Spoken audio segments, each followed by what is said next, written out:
ॐ सहना भवतु सहनौ भुनक्तु सह वीर्यङ्करवावहै तेजस्विनावधीतमस्तु मा विद्विषावहै ॐ शान्तिः शान्तिः शान्तिः.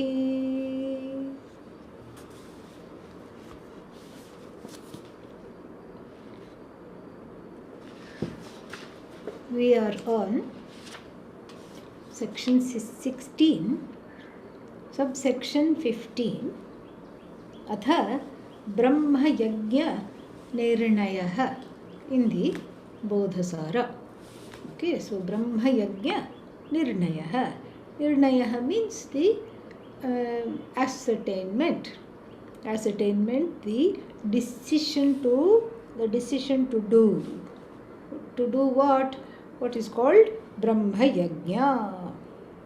So Brahmayakya means basically the offerings that are given to the sages. Brahmayakya, and that is the traditional meaning of Brahmayakya.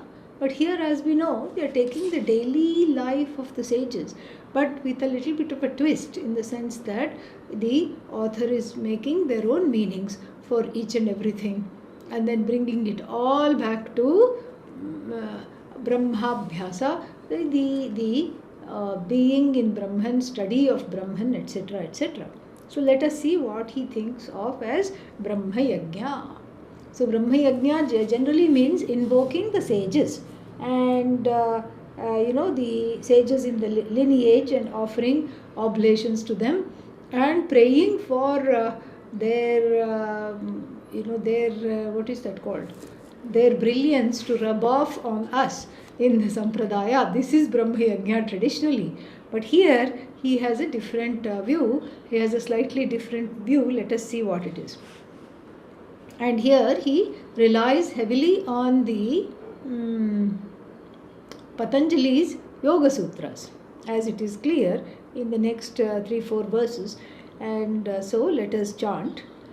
Ahimsa satyamasteyam, ahimsa satyamasteyam, brahmacharya parigrahau, brahmacharya parigrahau, iti panchangulimayah, iti panchangulimayah, yamanamatu satkarah, yamanamatu satkarah, shaucham santoshaswadhyayah, shaucham santoshaswadhyayah, tapa ishvara dharana, tapa ishvara dharana, iti panchangulimayah, niyamo nama satkarah, samputikritya hastau dvau, samputikritya hastau dvau, munir niyama samyamau, munir niyama samyamau, brahmastutimayam sakshat, brahmastutimayam sakshat, brahmayajñam samacharet, brahmayajñam samacharet. This is a group of 3 verses that go together, and very quickly you will see why. So first one, he's talking about hand. One hand and the second hand. What constitutes the hand? The 5 fingers, of course, constitute the hand. And so first we say the one hand. So the first hand, what does it have? For the fingers, one finger is ahimsa, non-violence, non-injury to anything at all. One finger is called ahimsa finger. Instead of saying accusative finger, where you keep on blaming people, you say ahimsa finger. Okay, and then what else? Satyam. Satya Bhashanam. It's not here Satchidananda, here Satya Bhashanam. The speaking, the practice of the speaking of truth, the second finger of one hand, okay? And then Asteyam. Asteyam means not having long fingers. What does it mean to have long fingers? Meaning to make off with other people's possessions. Not to be a fingersmith, okay? It is an expression where one has sleight of hand to make off with other people's things, where there is a craving for having other people's things. So asteya is the first the on the level of karmendriya, on the level of the hands, not taking something that doesn't belong to one, and then at the level of the buddhi, not even growing to a place of not desiring anything that even remotely doesn't belong to one. Here we are talking of the person who is sage-like, in the sense that you find something delicious or something wonderful, very valuable, lying on the side of the road, and it is clear, you can tell yourself, it doesn't belong to anybody. It doesn't belong to anybody, and I want it. In fact, I need it. So why not? Why should it not come home with me? Well, it should not come home with you because you are on to better things. You are not here trying to, pick up things from the side of the road, even if it doesn't belong to anybody. The growth is such that one manages one's desires in such a way that the desire to pick up that doesn't even arise in the mind, as it is shown in the Panchadashi.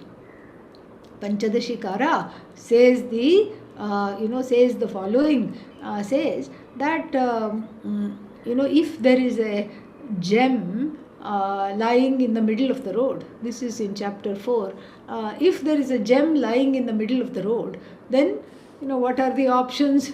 You can pick it up, and or you don't pick it up and then you keep thinking about it for years afterwards. Oh, why did I not do this? I missed such a chance. I would have been wealthy, etc. So there is a diamond on the side of the road. It's clear it doesn't belong to anybody. But then Panchadashikara says there are 3 possible reactions based on that same diamond. So some person hrishyati, manim prapya hrishyati, gets very ecstatic upon gaining the money, gaining the gem. The other one, shochati, aprapya shochati, not gaining it, the other one feels sad because this one beat the other one to jump on the gem and take it away. Yet there is even though we think that this duality constitutes the Jagat, there is one more option. What is that one option? That one option is to be neutral to the gem, to be objective to the gem. And that is the sage who is also walking around, seeing the gem, seeing these 2 people fight with each other for the gem, and yet there is no desire to enter the fray or try to pick it up.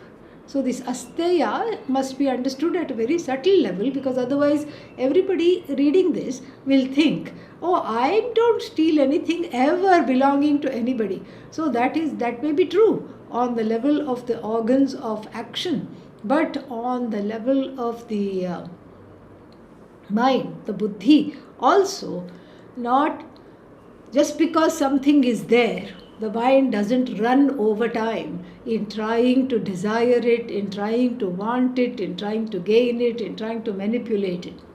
So this is asteya. Asteya goes along with ahimsa, because frequently when you pick up something that has nothing to do with you, that does not belong to you, then what happens when you pick it up? When you pick it up, there is a grief. There is immediate grief. Where is the grief? The person to whom it belonged, is upset. One has caused himsa. Even if you say it doesn't belong to anybody, maybe somebody dropped it and then they'll come back and look for it. This was in fact the situation when the British came to India.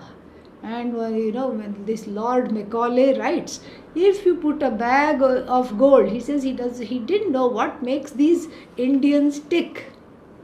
They were in their loincloths and they looked very uncivilized, and they definitely need us to treat them, to make them wear pants and shirts, and to treat them, with a nice helping of civilization, how to have tea and how to hold conversations. They definitely need us, but we don't know what makes them tick, he said.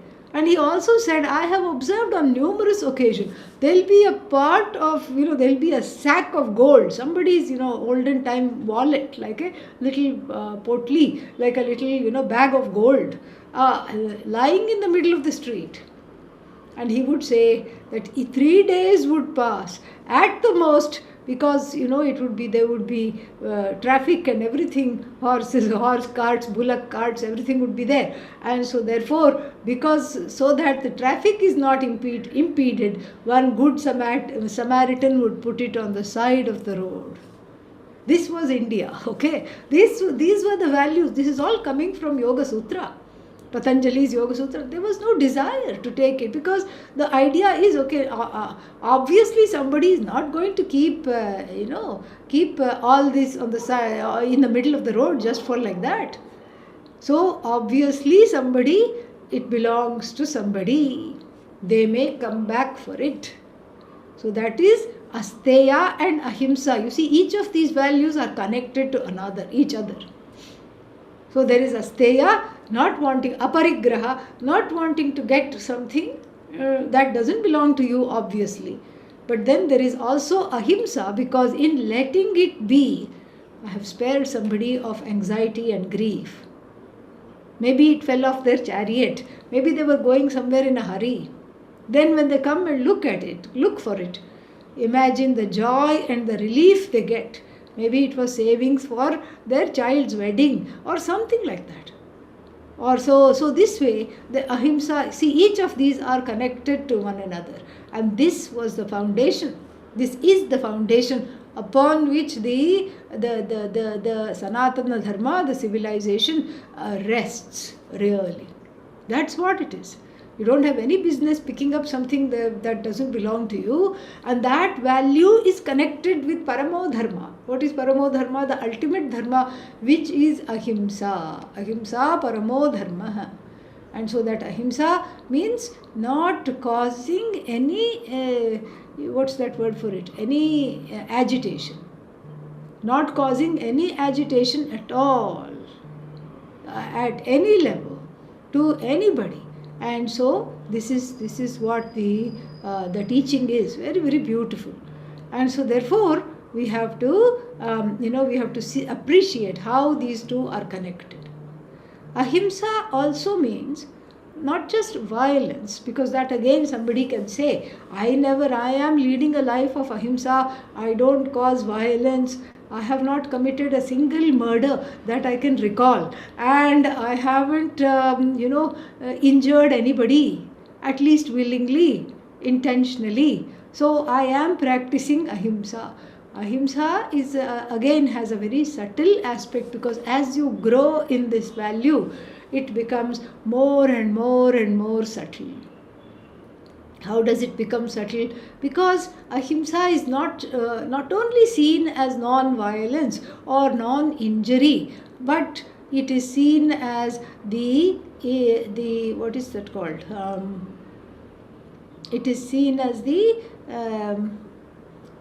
non-disturbance to others. Non-disturbance is ahimsa. And of course, to a certain extent, you are not in control of it. Why? Because you can just, you are just minding your own business and going about your day. And somebody looks at you, and just because they look at you, they are triggered by their own past. So you cannot help that. To a certain extent, you cannot help that.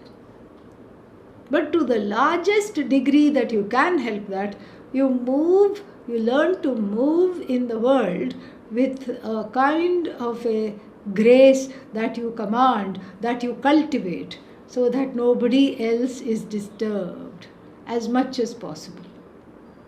As much as possible. And this is very clearly seen, in places like India, where people rush to get something. Because there's a lot of people are there. Population is, we are blessed with an overflowing population of people. And so that means what? That means any given time, you rush to catch the bus, you rush to catch the train. In the process, you topple over so many other people. No problem. You rush to stand in line and hurry up and wait. And you keep rushing, and even though you don't intend to push, it happens. And so there, ahimsa means, and then each time that happens, then the person who is ahead of you, who feels pushed, who feels shoved aside, even though you did not mean to do it intentionally, you were just trying to get the goodies, whatever everybody else was lining up for. And then, they feel shoved or they feel pushed, and that is himsa. As one grows in this value, that is a form of himsa, because you have caused a disturbance to them, a disturbance to their way of life. Oh, but if they were also pushing, but they are not studying Bodhasara. So it is okay if they are pushing. That doesn't mean that you have to get into the fray and push back. What for are you studying Bodhasara? You are studying Bodhasara to assimilate these values. So the excuse that they pushed first is not an excuse here at all. So ahimsa is at the very subtle level of not causing disturbance, at the level of actions, and then even more subtle at the level of speech. Because here is something, when the words go out of the cage called the mouth, when the words escape, like wild beasts, the words escaped. They cannot be corralled back. It's like a released arrow that cannot be called back. The Viveka Chudamani gives a very nice example. Vyagra buddhya srishtam banam. The fellow was there in the forest, some, king or somebody. And then he heard a rustling behind the bushes and got very scared, and then immediately released an arrow to supposedly protect himself, because he was very afraid. Then what happened? A moving sound came. It went and in fact had hit an innocent, defenseless cow that was not in the least bit interested in eating him. So it was not really self-defense, he had acted on an impulse. So then if the king were then to say, "Oh, arrow, come back, don't hit the cow, because that arrow was meant for the tiger that is in my head, not really outside," it doesn't work. The cow was sacrificed. So similarly, words that come out of the mouth at the level of, the speech, etc., words that come out of the mouth can be like the arrow. One lashes out in defense. One lashes out because one doesn't know what else to do. One lashes out because one is afraid, not out of an intention to hurt. One just lashes out because one is frightened. And then, just like the king was frightened, just hearing the rustling in the dry leaves and the bushes, he immediately came into the conclusion that he was going to be attacked. This is true of every person in the planet. That fear of going to be attacked verbally, lets one, emit all kinds of things. Without thinking, one becomes extremely reactive. And then after hurting the other person with the words, then one understands, oh, that's not what you meant. Oh, so sorry. Yes, the sorry can, help a little bit, but really, it cannot be taken back. So this is non-disturbance at the level of speech, at the level of action, we have already seen. So non-disturbance is, and even at the level of movement. Something that Pujya Swamiji said once, will never leave my mind. And he said that whenever he flies, because I had the the blessing of traveling with him for many years. And once I asked him, why do you always choose this particular seat? You like this seat or what? And the seat he would always choose was the first seat in the window. As soon as you entered the plane, the first seat by the window he would sit. 1A, usually by the door. And I would just wonder why he chooses this seat. Then I thought maybe because of leg room or something like that, so that his legs won't pain. But that was not the explanation he gave at all. He said, you see, the way I am dressed itself can cause disturbance.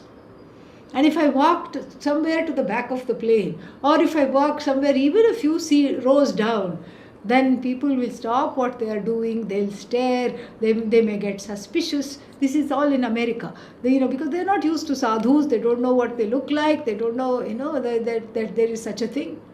So people might think, oh, this is just somebody who is, creating a scene, some kind of a weird costume. And, so these kinds of things are there. Even the flight attendants might be just a little taken aback. So he would say, I always just sit immediately upon entering the plane so that I don't have to walk anywhere and disturb anybody.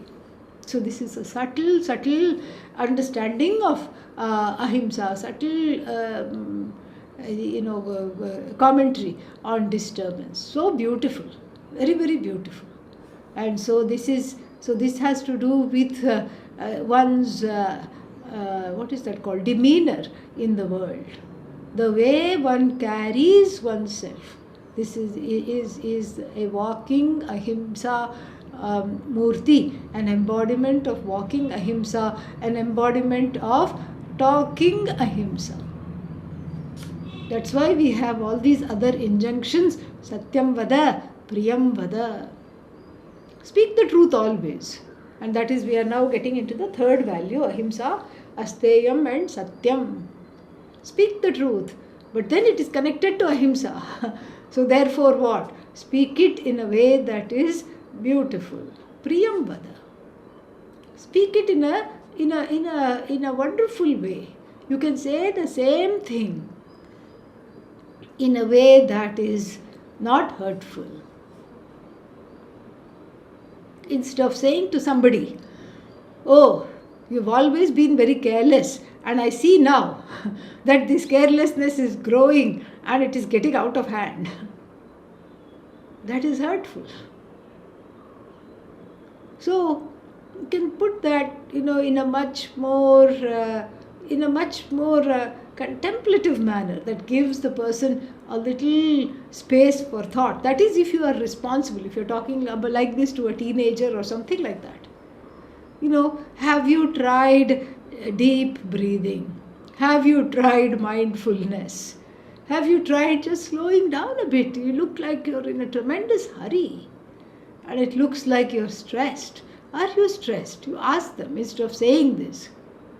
And perhaps in this stress, there is some way in which you're not fully living life. Do you feel that?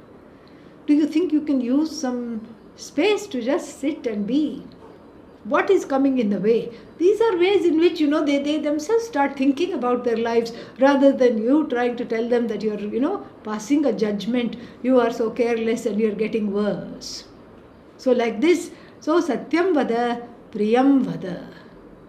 But if something is true and it is very unpleasant to hear, better to keep quiet. Better to keep quiet. And Pujya Swamiji would always give the example of the spouse wearing a new dress or something like that, some color which is unbecoming, and the spouse says, how do I look in this? And then you just smile, that's all. You don't say anything, whatever you want to say, you don't say. Apriyam api satyam, not to be spoken. And so this is all, Satya Bhashanam also is connected to ahimsa. That's why ahimsa is first. Because all these other values that are going to be discussed have to first check in with ahimsa at the door. And so they are all connected to ahimsa. Asteyam, we saw how it is connected to ahimsa. Satyam is connected to ahimsa. And then the next value is what? Brahmacharya. Brahmacharya is understood as celibacy, as the practice of celibacy. But here we can extend it to say monogamy, to a sense of being faithful to whoever you have chosen in your life. So that is also an accepted understanding, because brahmacharya it's the secondary meaning is celibacy. Because if you look at the gaunartha is celibacy, but here or restraint with regard to any kind of desires for multiple partners, etc., that kind of a restraint. But if you look at the grammatical meaning is brahmani charitum asya sheelam asti. Brahmani charitum sheelam asti. So that suffix called nini, tachilye nini. Nini means there is a capacity, and that capacity to be with Brahman, the capacity to focus on Brahman as the ultimate goal in life. That's how the term celibacy came as a secondary meaning. You know why? Because if you're married to Brahman, how can you be married to anybody else? That is the idea. The commitment is so strong.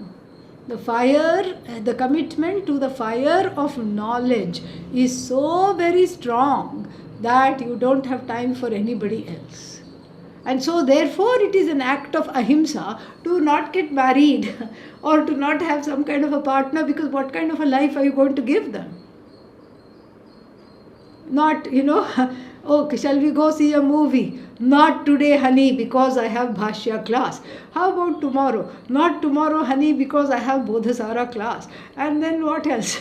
How about day after? Not tomorrow, not day after, honey, because I have, what is that? Mundakopanishad class. So this way, what kind of a life will the person have? Especially if the person is newly married, what kind of a life will they have? Then any kind of a spouse is going to definitely ask, if you are already married to Veda and Vedanta, why did you get married to me? Why am I in your life if you don't have time to spend? And then of course, what will the person say? And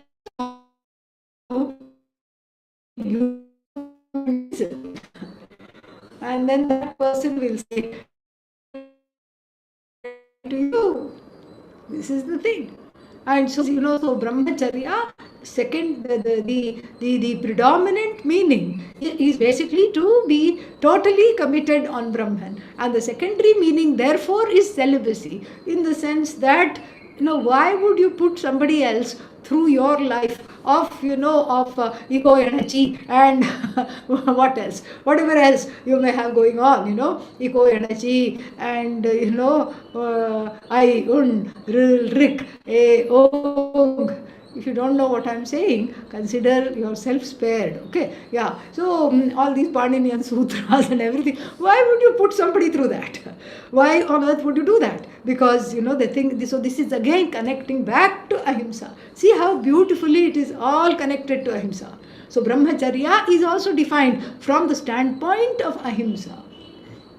You don't want to put somebody, if the other person is also equally interested, then it's okay. Or if you have been married for some time and then there is some understanding to give each other the space to be who one is and to take the classes and all, then also it's okay, because you have an understanding.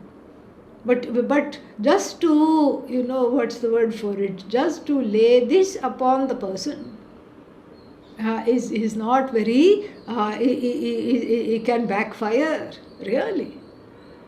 And I know a young man who before he got married had a whole list for the bride to be. Must be interested in Vedanta, must follow Pujya Swamiji's lineage. Poor thing, she didn't even know who Pujya Swamiji was, okay? And then must do this, and everything else comes secondarily. The 3-page list, this young man. because he was he still is, he's a Vedanta freak. And, really, his karma is very good, because the life partner he has got is just amazing. She is just amazing. She just said yes to everything. She said, yeah, this is really the life I also want. And, they both complement each other extremely well. They are just amazing. They are in Atlanta. You can go meet them. Just amazing. Absolutely amazing. And but it could have turned out very differently. Of course, he would have rejected, if these conditions were not met, I suppose. But because he didn't want to cause ahimsa, so he wanted to be clear that, I'm already married to Vedanta, but I'm also interested in a family life if you can adjust to this. And she just, rose to the occasion. It's just amazing. And really, both of them are great. And so, like this, there's another couple also in, there's another couple also like this somewhere in Wisconsin, like that. Very much, right from the beginning, very much being with one another and focusing on Vedanta. So that is possible. But that has to be negotiated. And then that has to be done. And so they're, negotiated and, done with. And then, sometimes what happens is that you can't, in terms of Vedanta, sometimes it happens that only one person is interested, the other person is not interested. What do? You go slowly. It's not that you leave what is nourishing you and nurturing you. You go slowly. Instead of taking 10 classes a week, you take 3 or 4. And if you're, instead of taking 5 classes a week, then you take 2 classes a week. Something like that. You do it slowly, so that the other person has a time and space to get adjusted, and has the time and space to feel reassured and not threatened by your new pursuit. So the spouses are not threatened. If you take up, ballroom dancing, they're not threatened. Or if you take some other hobby. But even the person uneducated in Vedanta knows Vedanta is not a hobby, it's a lifestyle. You don't take it up, it takes you over. Somehow people know that. That's why there is a lot of fear. Even in its birthplace in India, people are very afraid. So you try telling anybody, I study Vedanta. They say, why? What is wrong with your life? Do you have a lot of sorrows in your life that you have taken to this kind of a thing? You seem to be happily married, your children are doing well, and then why do you keep going to ashram? What is wrong? So this is the attitude. The attitude is that Vedanta is for sad people who have become disillusioned with life, who have given up on life, and who have nothing else in their life going on. And for them, Vedanta classes just give a little bit of solace. Only sad people take to spirituality. This is a very sad statement. If that is the case, then we have no other way to go forward. There may be an element of truth in it, in the sense that until some kind of jihasa means a kind of a desire to give up, arising out of some disillusionment in life, one is made aware of, then Vedanta as a possibility does not shine. This doesn't mean that sad people take to Vedanta. This means that everybody is sad, but the person who takes to Vedanta has had the additional blessing of being able to interrogate the sadness and to understand that this is the only way to remove the sadness. Because along with that sadness there is viveka. That is the beauty of Vedanta.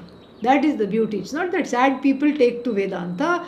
It's everybody is sad, but the person that takes to Vedanta is what? Is very much in the process of interrogating this sorrow, The cause of the sorrow, the person understands with some great grace of God. The cause of sorrow is not other people. The cause of sorrow is not even my terrible childhood, if one had a terrible childhood. The cause of sorrow is not the fact that I am not able to eke things out of the universe. It's not the fact that I'm able to eke things out of the universe that I want. That's not the cause of sorrow. The cause of sorrow is not my inability to fulfill my desires. The cause of sorrow is not is none of this. The cause of sorrow is centered on the I. I am ultimately unacceptable to myself. That is the cause of sorrow. That is the cause of these cataracts of disillusionment that makes the world appear to be a dull and grey place. And that is what has to come down, and to eliminate the cataracts, I take recourse to a teacher, I take recourse to the teachings. This is the way. And so therefore, it's not that sad people go to spiritual, are interested in spiritual growth. That's not what it is at all. And so therefore, this is so we have covered ahimsa, satyam, asteyam, brahmacharya. Brahmacharya means the faithfulness to Vedanta, brahmacharya. And if that faithfulness is at the cost of causing other people's sorrow, then you don't have a family life. You give up that. Because you cannot, there is a conflict of interest. You are studying, you are akarta, you are abhokta, and then here, constantly the other person is upset with you. So this is why, you give up. If you're seriously interested in Vedanta, then there is really, the more serious the interest, the less the scope for family life and other responsibilities. Okay, so that's why brahmacharya. Then finally, aparigraha. Parigraha means the grabbing tendencies. Give me. Aparigraha means letting go of grabbing. And this is again connected to asteya.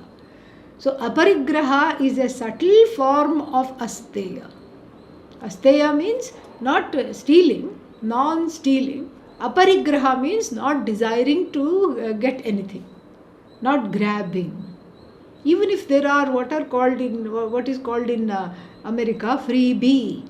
Freebie is not being free. Freebie means, all these things that some kind of handouts. So one avoids those. Why? Because somebody else may need them and you are not needing them. And so if you don't need them, you don't take them. Aparigraha. This also has a lot of subtle implications. We have, what is that? We have the American way, for example, and the European way. If we see, just look at the airport. The American comes, when I'm sitting in front of the gate, I see this, and I have to add, this is during non-COVID time, because during COVID time you can understand this behavior.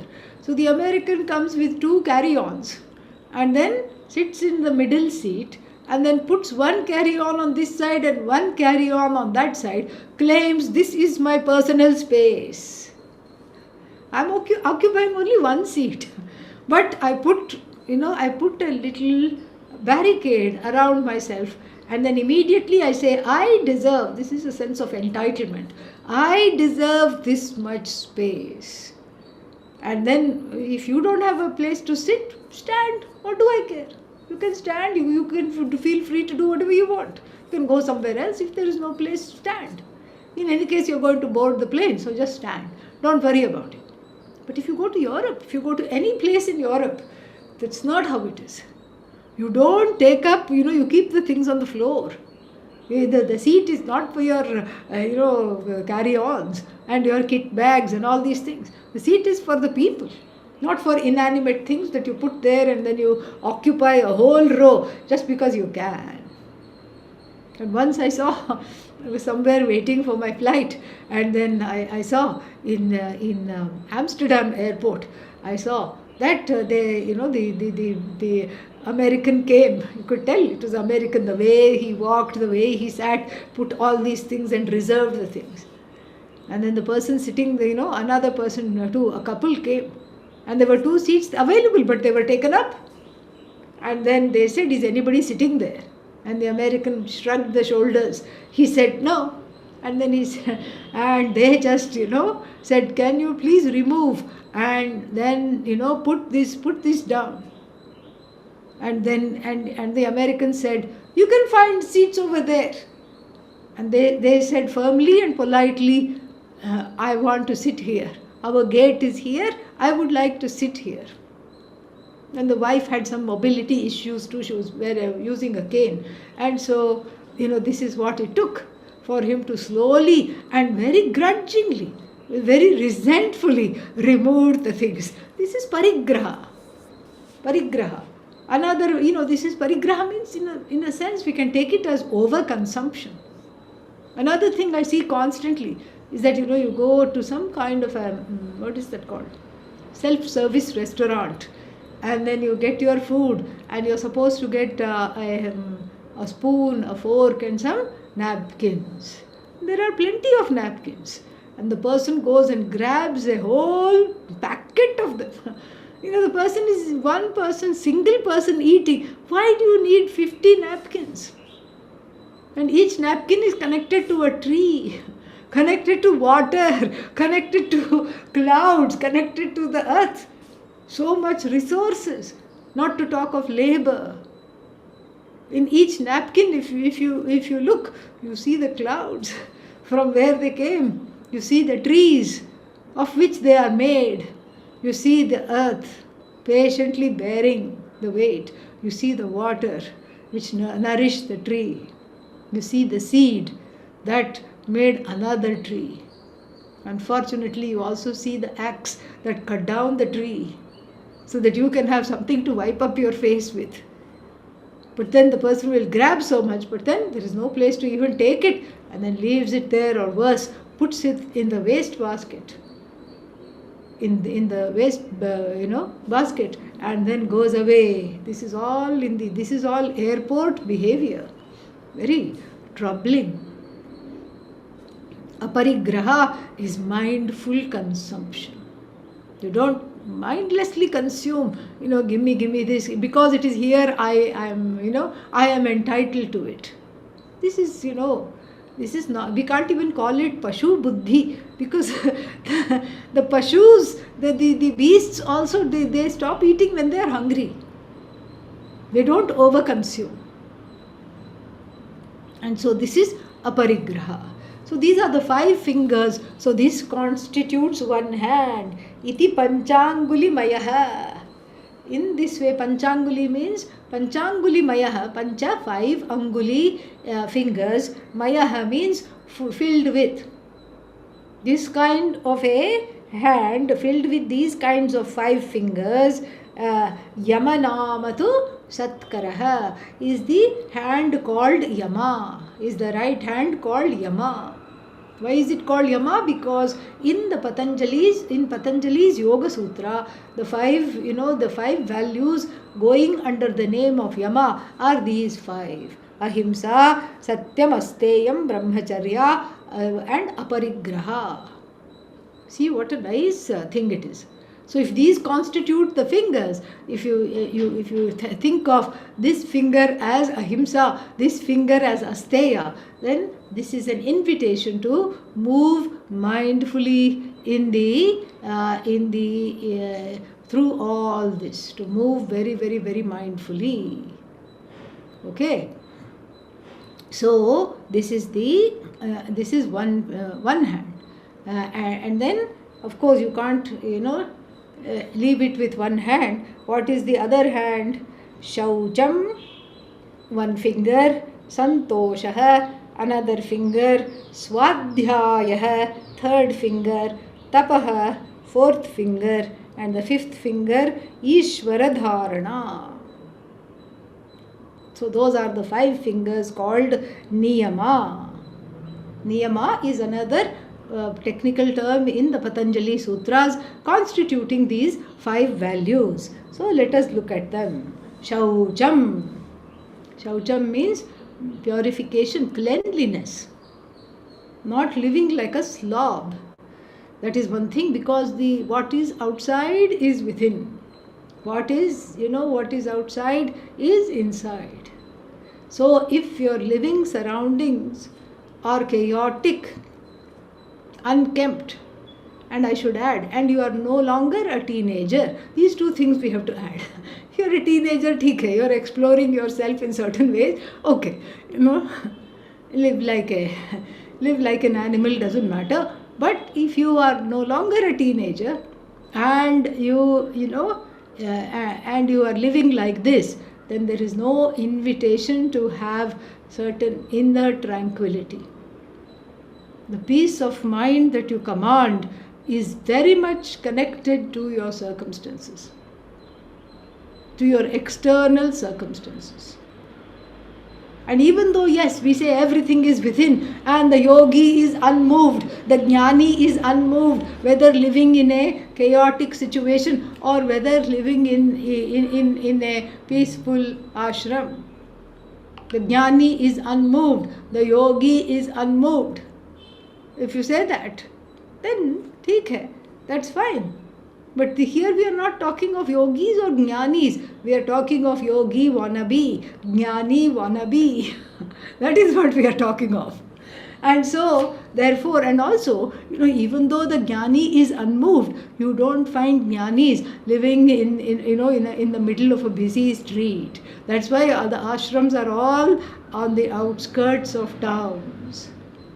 And even if the jnani comes to teach, comes for a weekend, comes for a little trip and then goes away. So there is a connection. The serenity of your external world, and whether that external world is your room, your house, doesn't matter, but your immediate external world really has an impact on the inner tranquility that you can command. True, the mind is Shanta, its nature is already tranquil.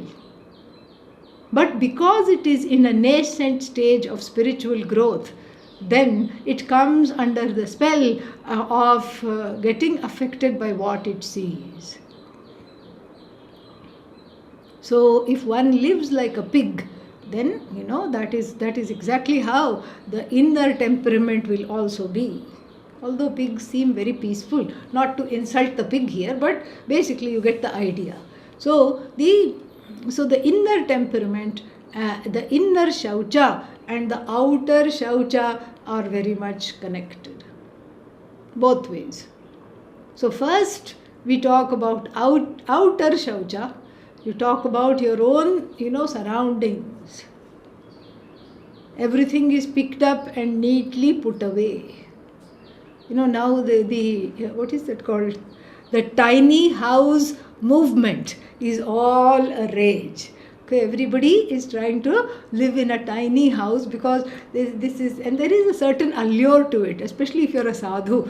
There is a certain lure to it, and so the tiny house movement is all the rage. So everything is within, the whole family lives within 500 square feet. And through innovative ways. And of course, if you have, if you think of moving now from your house to, with your whole family, 4 people moving into 500 square feet, then that is not going to work. That means you have to eliminate. And the same thing has versatile functions. In one, in one particular model of this house I saw, the cutting board was slightly large. I wondered why in this tiny house they have this big cutting board. Well, it doubles as the dining table, okay? When it's not being used as the cutting board, then you use it as a dining table. And then you use it to cover something else. So it has versatile functions. And so if you're living in such a kind of a tiny house, you cannot afford to have a single thing out of place. It's actually a very Zen practice. It is very Zen. Because immediately you have to put things away, and then when you run out of space to put things away, you have to give things away. That's what you have to do. And right from the beginning you don't collect things, and then still if you have things that overwhelm the shelving and the storage, you have to give them away. That's what you have to do. And so that is basically what the that is basically shaucham. And again it is connected. So the one hand is connected to the previous hand that went, and so aparigraha is connected to shaucham. Aparigraha, mindful consumption. You don't take what doesn't belong to you, asteya, and then aparigraha, whatever is available to you, you just take whatever the minimum of what you need. So that's why I was thought of this tiny house movement, because this tiny house is very minimalist living. They must have learnt it from India only, or other places where they have a lot of people, because in places like India, 10 people in one bedroom apartment is not unheard of. Not at all unheard of. It's very, very much there. And so therefore, this is basically what shaucham is. Just, it's easy to keep something clean if there are not many things to begin with. Usually, if you go to people's homes in India, I've never understood why, but there is something called a showcase where all the artifacts are put, and then there is glass doors, and people even forget what they have, and all those things are gathering dust and each and everything. It's like this is the kind of a samsaric attitude. And what is that? You go someplace for a holiday, for a pilgrimage, and from there you pick up something that you don't get in your native hometown, and then what else do? You show off to other people. Oh, I have gone here. This is from Nepal. This is from this is from Thailand, and when I went there, I picked this up. And so you show it. That's why it's called a showcase. You show it off, show and tell. But then perhaps one of the really few good things about globalization is that everything now is available everywhere. So there is nothing any more unique. Even if you get a rock from Mars, been there, done that. You don't rock because you have a rock from Mars anymore.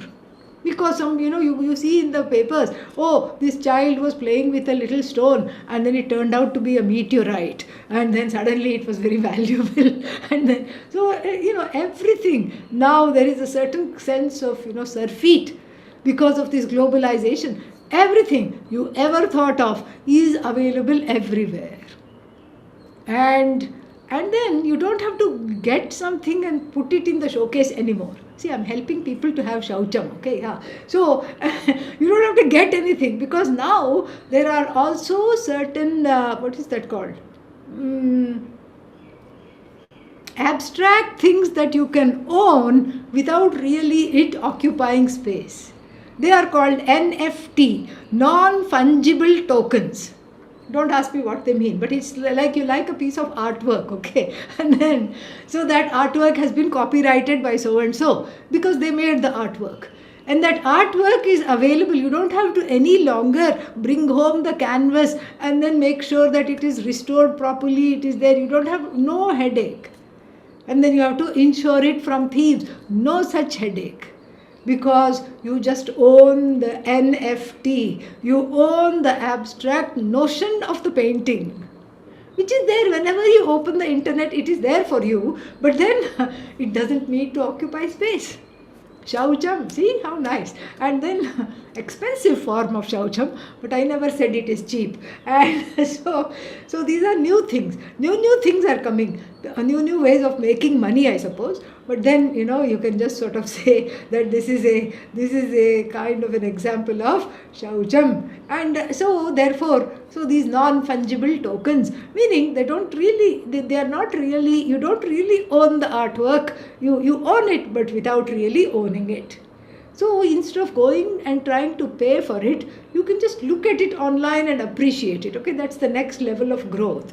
You save that money. All right. Yeah, you save that money, and then you just look at it and appreciate without touching, without wanting to grab, without owning. You just allow things to be. So this is shaucha, and practiced at this, and it is connected to aparigraha, and practiced at this level, then what happens is an invitation to inner tranquility and inner cleansing, which is part B of shaucha. Part B is inner cleansing. Part A is outer, and outer I want to add one more thing. What is that? One's own body. One tries to not look like something the cat dragged in. Okay, yeah, you try not to look like that. And this is actually coming at a good time, because one has become lazy because of the pandemic. Only this much is available, to be seen in office meetings and everything. And below, doesn't matter, even if you're not wearing anything, doesn't matter if you're wearing something that needs to be washed. Who can tell? Yes, it should have gone into the laundry 3 weeks ago, but no one can smell on Zoom, so it doesn't matter. Likewise, it doesn't matter if I haven't brushed teeth, because who will notice? One has become a slob because of the pandemic, really. All kinds of things have just, chalta hai, this is okay. So now that we are coming out of it, this is a good reminder for outer shaucham. Body level shaucham is also an outer shaucham. And if one looks depressing, definitely one is depressed, can cause depression to others also. So at that level, at the level of connecting to the mind, the body is a way. The body is an avenue to the mind. So the outer shaucham includes being. It's not about wearing rich clothes, just being well kept, neat. You dress in a way that just is not a sight for sore eyes. You dress in a way that is clean, washed, and harmonious. That's what it is. This is not a fashion statement. This is a statement of cleanliness and an invitation to tranquility. And then, so that leads us to inner shaucham. The scrubbing of the antahkarana from the algae of raga and dvesha, the mold of raga and dvesha which has grown. And that scrubbing is there. We need brush. And what is the brush here? The brush is the mantra given by the teacher. Brush it off. That is what the thing is. Harinama, the name of the Lord, is the mantra. The repetition of the mantra brushes the old areas where strong prejudices and strong preferences have taken hold, like mold. Oh, that became a poem. That was very nice. And so this is the, Lakshmi will now write a poem on this. So they have taken hold like mold, and then they refuse. They're very stubborn. And you want to clean it, but you don't know how. What is the bleach? Mantra is the bleach. And mantra is the soap. And the repetition of the mantra is the repeated abhyasa of scrubbing, the practice of scrubbing. So the best way of shaucham is meditation. Mantra japa, doing japa with this. Because the mantra comes in a nice package, because it already has advanced cleaning concepts blessed by the Guru. Mantra already has. It comes charged. Just like when you buy a phone from the market, it's already charged because they want you to set it up. It's already, little bit of charge will already be there. Then after you finish setting it up, then you plug it in. Similarly here, the mantra is already charged. You make it your own. You make it your own by constant repetition. Then it grows on you, and then it cleans off the slime of strong prejudices, strong preferences, jealousy, anger, sense of insecurity, sense of lack, wanting to grab on to things. All this it cleans.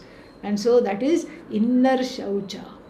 Inner shaucha also is gained, antakarana shuddhi is gained by the practice of karma yoga. Allowing oneself to do things that need to be done without really focusing on the results of action. The results of action are not the motivating force to act. The results of action, if they are favorable, well and good. If they are unfavorable, I learn to accept them. This is the attitude with which the action is performed. And so that is called bahiranga sadhana, an outwardly focused sadhana for inner purification. And then meditation is antaranga sadhana, internally focused sadhana for purification. More we'll see next time. The second class is on the 27th, I think, or whatever it is, 26th. For me 27th, for you 26th. So 1 week we skip, and the next week same time, and we will meet. All right. Om Purnamadah Purnamidam Purnat Purnamudachyate Purnasya Purnamadaya Purnamevavashishyate. Om Shanti Shanti Shanti.